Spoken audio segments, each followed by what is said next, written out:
Hey guys, it's Amber here. Thank you so much for joining me today on my channel, Plan Aloud. And today is a little bit different. Today I will be comparing my vertical versus my dashboard and give you my opinions as to why I think vertical layout is, good and bad, and vice versa for the dashboard planner. I've only been using the dashboard for about almost 2 months now, and I'm actually really enjoying it. So let's just jump right on in. Let me show you what I'm working with. So I pulled out a few sheets from each one of my planners just so you guys can, see the difference that I'm talking about. So I guess let me put this one to the side. I will first start with my vertical. I will give a pro and then I will then give a con. Not necessarily, something that's terrible, but for me personally, as I fill out my planner, some of the things that I have come, not like, but you can't have it all. That let's just say that. This is the first layout we are going to look at for my vertical planner. I'll just flip through all sections. This was the week of my husband and son's birthday. I really love this one. And then this is the week of my mom's birthday. You can see I'm actually recording this on Saturday, so I haven't, of course, filled out the rest of this layout.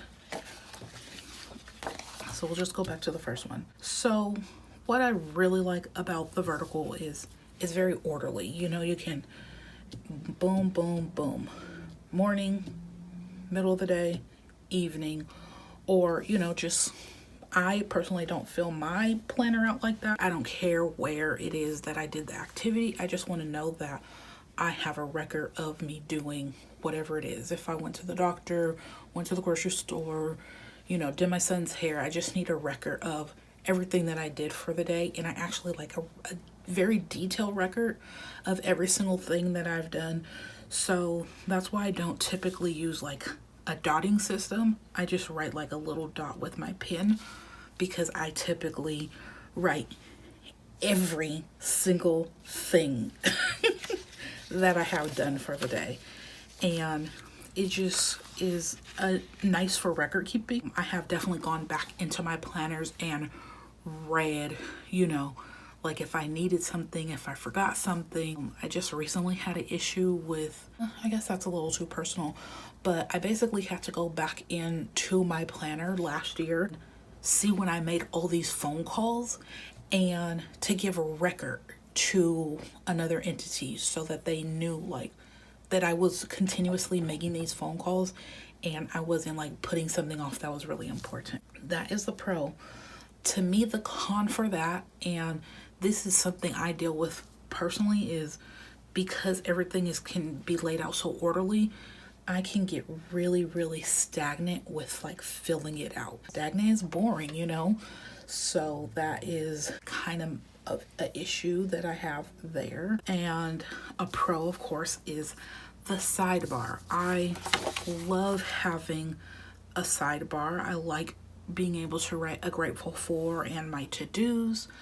Granted, just like I just said, it can also make me very stagnant, and I continuously do those things every single time I make a planner spread.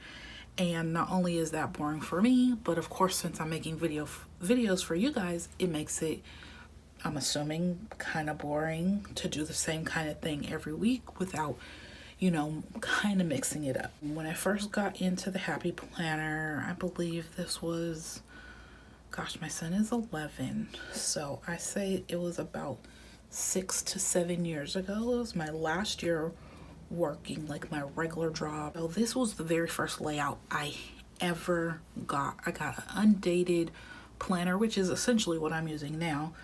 And when you first get something, you just like, you either completely fall in love with it or you don't. And I did the first. I completely fell in love with the vertical planner.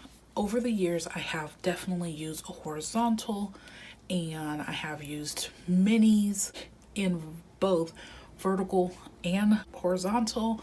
I haven't really used any others planner layouts besides those two up until about 2 months ago when I got a dashboard. So between those two, I definitely lean more towards the vertical, which is probably, you know, my top dog. But like I said, because it's a vertical and because I've learned to like lay it out a certain way, it goes back to that same con of me being kind of stagnant in the way that I lay my planner, you know, layouts for the weekly. Even though I might decorate it a little bit different, like I feel like this one like is very sticker heavy. I love what I did on this vertical. If I could figure out how to do this, you know, a little bit more, it's, to me, it's like a little bit edgier layout because there's just so much more color, and I'm using like different shaped boxes.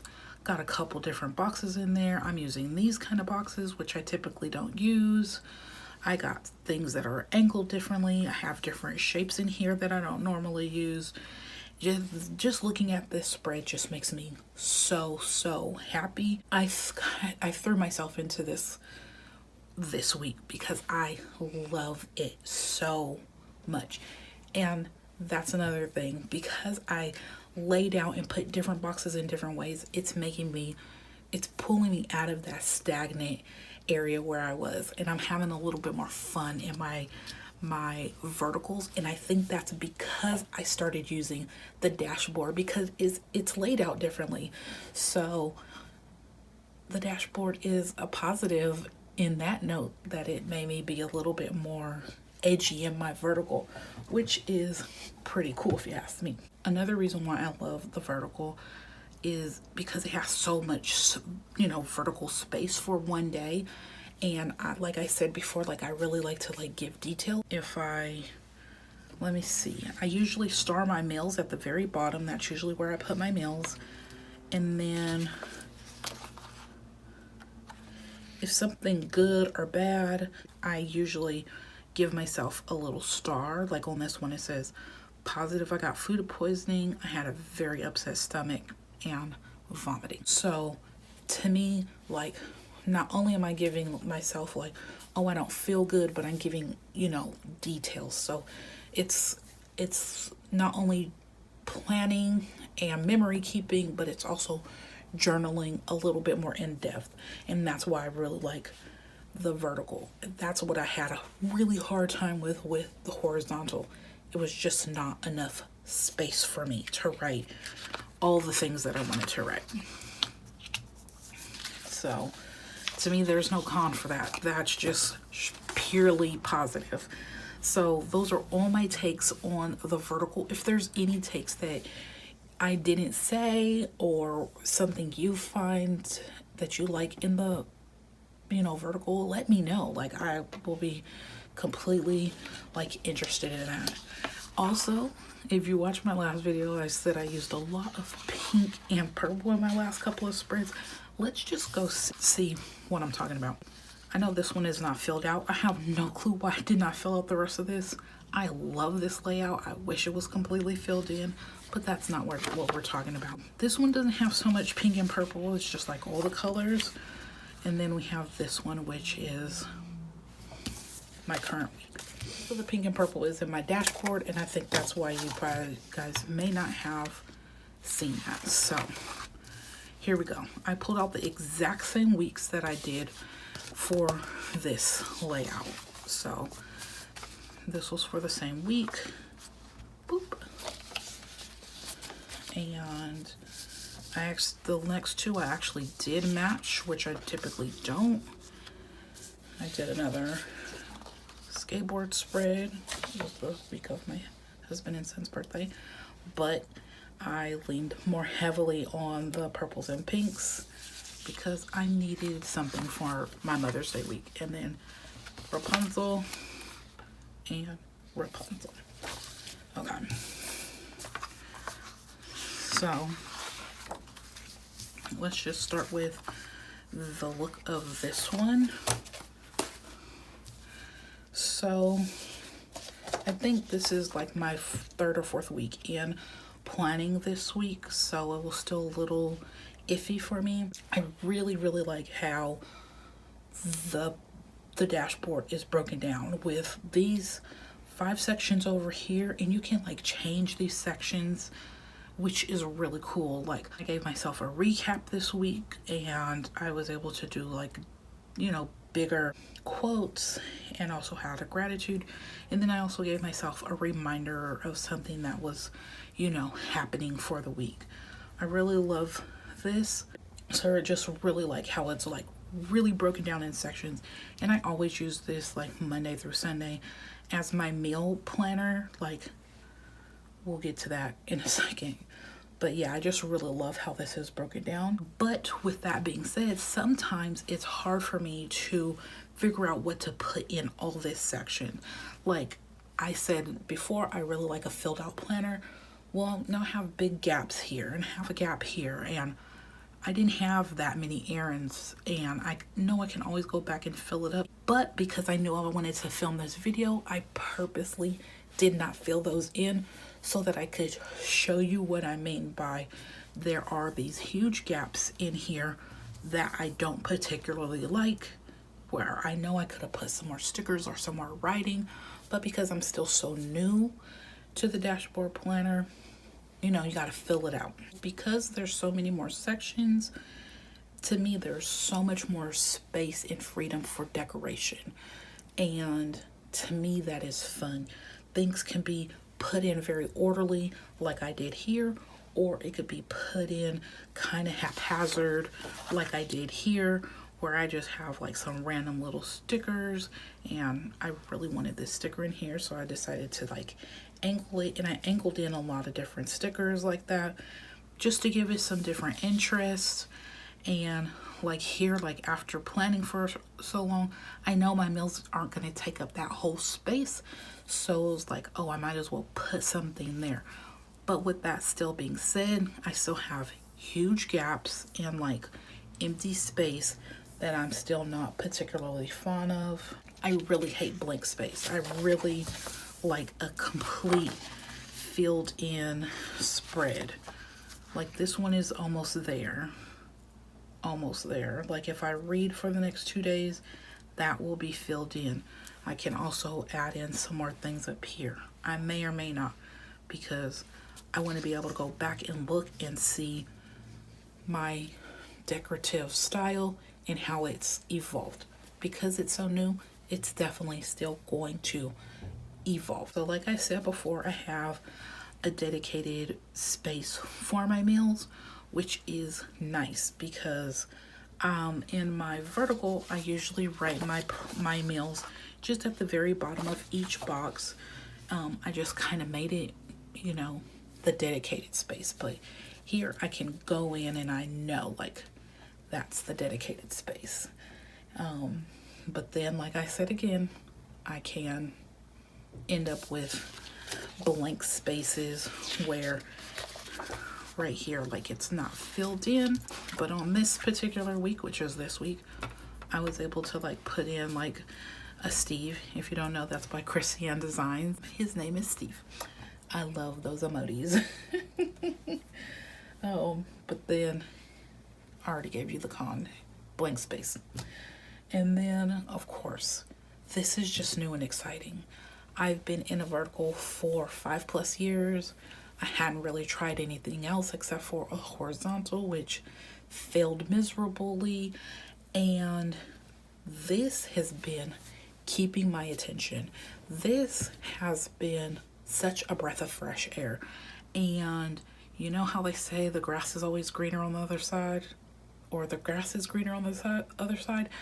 It's not necessarily true, because although I love this dashboard planner, the weekdays do not give me enough space for writing.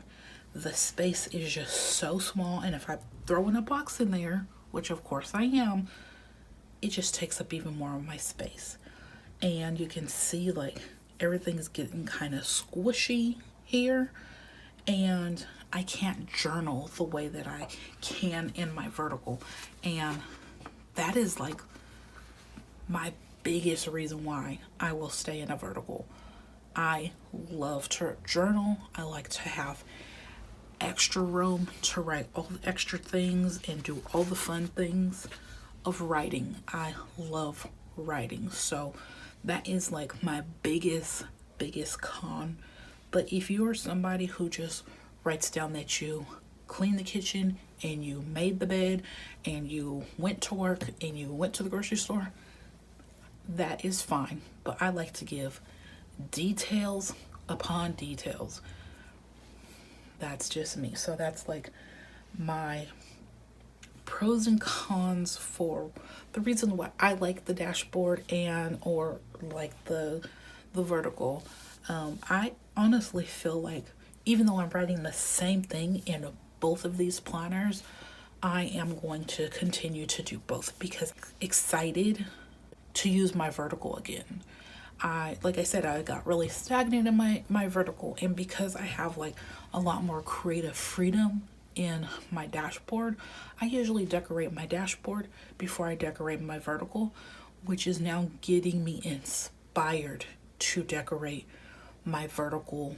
I don't know if you've seen this video, but here is my planner for the week coming up. I just want to pull it out.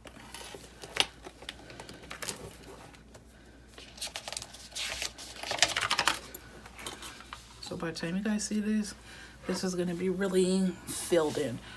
But to me, this is something I probably would not have done if it wasn't for the dashboard planner. I really feel it's pulling out more of my creative juices and really making me experiment and do things that I haven't before, and that is exciting. So for me personally, I will continue to use both, even though it's kind of counterproductive to write the exact same thing into two different planners. But I personally really love my vertical, and the dashboard is giving me creative freedom to then come back into my vertical to make it more exciting. Like, to me, this is just so cute. This is like one of my funnest spreads I've ever made. It's actually taking me back to this one. Even though they are nothing alike, it's giving me that excitement because it's different. It has different boxes in here. It has different little phrases. I would have never put skateboards in my planner if it wasn't for my husband and son. I love like the angle of this board, and yeah, there's just something really exciting about using pink and purple in a planner spread. It's just so fun and exciting and feminine. And and to me, this is what this is. It's fun, exciting, and pretty feminine. Yeah, it's bringing me so much joy. I hope you guys can hear that in my voice. But anywho, those are my pros and cons for the vertical planner and for the dashboard planner. If you guys have any pros and cons that you would like to share, please share them with me. I would love to hear them. If you like this video, you should definitely give me a thumbs up, like, subscribe, comment, and click the notification so you'll be notified when I post content. Thank you so very much, and remember to have a beautiful one and to try something new. Bye.